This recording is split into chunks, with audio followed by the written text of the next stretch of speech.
perfect weather to bundle up and go hiking as we just saw. While temperatures are cooling down with the beginning of November here in Korea, the K-pop scene is heating up with new songs. Veteran K-pop star comebacks and a growing presence of ballads in the music charts.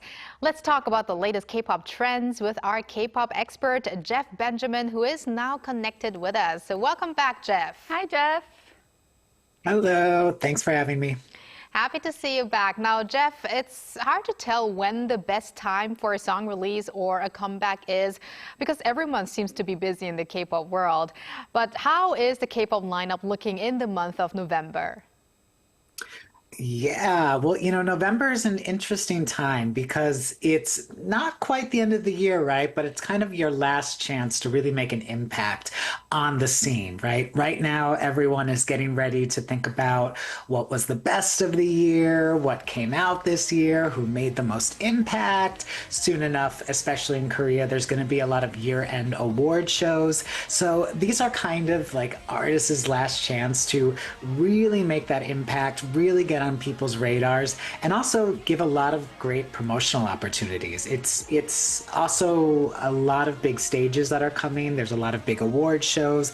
The Mama Awards will be taking place at the end of November, and that's always a big award show that kind of kicks off everything. So it's a really big time and exciting time right now. So, Jeff, let's get into more details and start with solo acts. Former Wonder Girls member Sunmi is releasing her first full-length album. If I'm correct, you got the chance to talk to her recently. And Super Junior's Kyuhyun is returning too. So these are some second-generation idols. What do you make of these veteran artists' comebacks? Yeah, I was so delighted to talk to Sunmi for the first time ever, actually. Oh. And, just a really great moment for her because, like you said, this is her first ever full-length album. And it's an interesting timing because actually it's been 15 years since she, with the Wonder Girls, broke the record in the US and made history by being the very first K-pop group to ever, first K-pop artist at all to break into the Billboard Hot 100. So it was kind of this full circle moment because we got to talk a little bit about that. We reflected on her time during that time, and it actually got a bit emotional because I think she just remembered, the hardships and things she went through. She was very young. She, it was 15 years ago. She's only 33, so that was about in her teens. And just coming to this full moment where she is now releasing her first full album. She wrote on every single song, or she wrote every single song on this album, period. She arranged and co-produced most of this, all the songs as well. So I think it's this really huge moment for Sunmi, and I'm so proud of her. And yeah, it was just a really great talk. I can't wait for everyone to check that out. Wow, that sounds very interesting that you got to meet Sunmi. And now we want to talk about some big boy groups as well. Who's back in the scene this month? And also, what transformation or notable points should we kind of look out for? Yeah, well, Stray Kids are the ones really to look out for, I think. They are coming back with their third big release of the year. They released a mixtape towards the top of the year. They had their Karma album earlier this year, and now we're getting another album, a mixtape of sorts called Do It. That's going to have a lot of tracks on it. But, Stray Kids is just really not slowing down and really, like I was saying before, really wants to make sure that 2025 is their year. They already made history with 7 #1 albums in the US so far. They're just keep getting bigger and bigger. And they made this album while going on a stadium tour around the world. They're doing so much. So I think Stray Kids is going to blow it out of the water. We got NCT Dream coming out with a new album that looks a bit more mature, a bit more exciting in the middle of the month. Other boy bands to look out for. Monster X will be back with a new single. ONF, Gravity, Just B is a rising group I'm really interested in these days, as well as New Beat, this new boy band.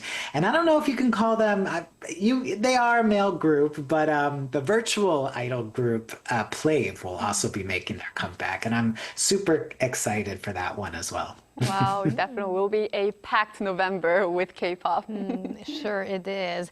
And now we talked about Sunmi, a solo return. We talked a bit about some boy group returns. Now we're going to talk about a member of a boy group, and he was recently the MC for the APEC gala dinner, Cha Eun-woo, whose album will be released soon, but we shouldn't forget that he's in the military, serving in the military. So having things ready to release while you're serving in the military seems to have become almost the norm. So tell us the latest.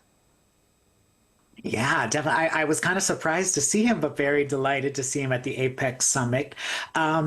Because, yeah, we did not get to see him as active as we may want him to be. But of course, he is fulfilling his mandatory military service. But this will be his second mini album as a soloist. I loved his first album, actually, Identity. It was on 2004, I believe it was released, and it made Billboard's best K-pop albums of the year. And I just love when an artist is able to showcase a new side of themselves. We kind of got this almost haunting, mysterious R&B side of Chaeun-woo. So it was super, super satisfying to see that. I can't wait to see what he does with this new album. And to your point as well, releasing albums during, what might be hiatuses or what might be anticipated times away from fans is slowly becoming a norm of being more regular with music releases and connecting with the fans. The BTS members, I think, really solidified this as a trend, if we want to call it that, where they released multiple records while they were serving their time. And that became kind of, I think it opened a lot of people's eyes up to the fact that, yeah, there can still be ways to connect with fans, ways to release new music. Do-young and Jungwoo from NCT just announced that they'll be doing their mandatory military service at the top of December. But they have new music on the way, their agency SM Entertainment confirmed. So I think we can expect more music from them, even if they might not be actively promoting it or, able to see fans face to face. I hope they do get a little bit of rest though before they enter the military, because they seem to be too busy to fill in those almost 2 years with that new music and stuff like that. Definitely. Very looking forward to those comebacks. And now we want to move on to K-ballads. November is actually also a great time for ballads, one of my favorite genre, of course, which are back on the charts. So why is this, and which kind of ballad songs are on the charts? Please tell us. Yeah, so it's a great time, of course, for ballads right now. We're seeing artists like Davichi who are doing really well with their latest hits, of course, called Time Capsule. And we're also seeing artists like Roy Kim. We're seeing artists like Jung Se-hwan.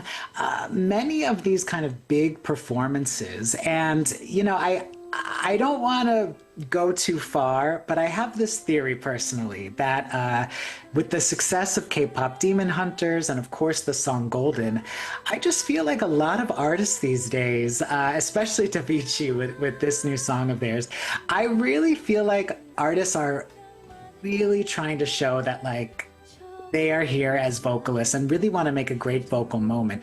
I say that because I just thought K-pop Demon Hunters and their big song Golden, sung by EJ, that was just such a great, huge, powerful, big vocal performance. And I feel like a lot of, ballad singers or vocalists might also want to get in there and say, hey, I can, I can be inspired just like that too. So we have a lot of really, really huge songs coming out there. No Words Can Say by Roy Kim right there. Even though Roy Kim, he kind of has a couple signature songs at this point with various seasons, especially his Bomb Bomb, Springtime. But it seems like he's making a new classic for fall. So these are just the songs to get cozy to, have fun with, and just enjoy it, and wrap yourself up in these great melodies and great vocalists especially. Yeah, I wonder whether we will be able to have another, returning seasonal song this fall because it's not really easy to become one of those returning songs. And speaking of Davichi, I think we have a huge fan here beside me who listens like to the same songs of Davichi over and over again in her car. Because the other day, so I was in my car, and then we played the Davichi's latest track, Time Capsule, as you've mentioned, and she's like, "Wait, is this on repeat?" Yes, it was definitely on repeat, and it still is, I have to say, with Rory Kim's latest release as well. So you're really contributing to those charts. Oh, definitely, yes.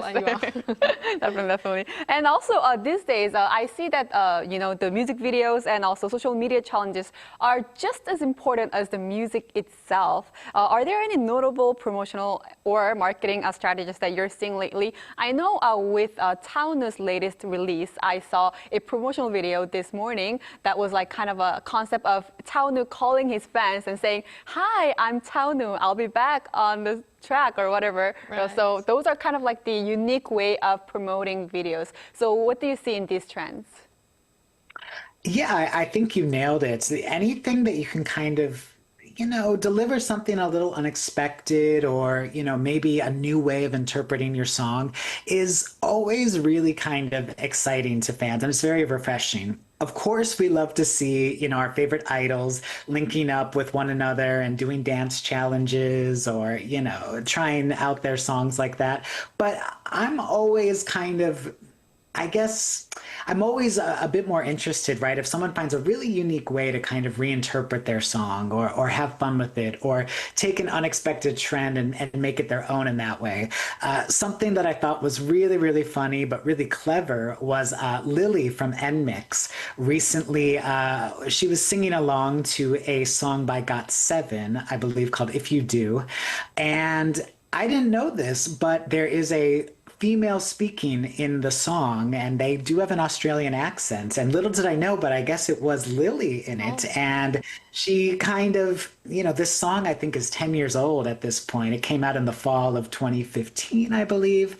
And here we are now, 10 years later, kind of uncovering something new about this song. And I just think always those things are so clever and so fun because we all have special memories and special feelings about different songs, but if you can interpret it in a different way or showcase us something new or tell us something that we didn't know about something classic, I always think that kind of really resonates with listeners and kind of can almost give the song another lifespan in that way. So I'm always here for anyone who's kind of thinking a bit outside the box. Sometimes I try to think that way too, if I want to share a song I like, just thinking, okay, how else can I interpret this, or what other clever way can I think of? So that's my takeaway, and I love what Onwoo did with his bandmates as well. We can see that, Jeff, and that's what we like about your replies in many cases. But Jeff, last but not least, year-end music awards are approaching as well. As you mentioned, Mama is coming up. So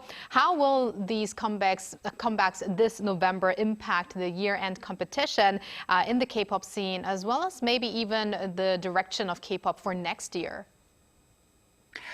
Definitely. Like we said, November is kind of this interesting time where you can kind of, try to figure out what's going to stick and really make that impact for people, not only for, going into the next year, but also in these big award show moments. If you watch the Mamas Live or you watch the year-end shows, there's always, a couple performances or moments that really go viral online or everyone's sharing, everyone's talking about. Whether it's the fashion, whether it's the performance itself, whether it's a reaction in the audience, there's all these kind of opportunities, I think, to really display, whatever you might be proud of from the year, but also a really great chance for those artists who are releasing later year music.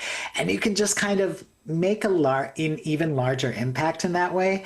And I think that's kind of almost a huge advantage of releasing at the end of this year and making sure that you kind of do have that impact, get people excited if you've got a tour, coming up in the new year or whatever it might be, because I think it can just end things on a very refreshing note. So big shout out to the ones who are getting ready for those award show performances. I know they're not easy to prepare. I'm sure there's a lot of nerves going on, but I can't wait to see what they have prepared for us.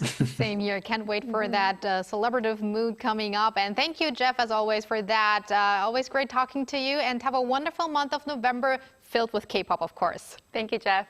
Go with Davichi, I think, only. Bye-bye. Bye. Thank you. And thank you, Bella. As always, make sure to listen to your favorite songs on your way home and see you back tomorrow. Yes, I'll see you back tomorrow.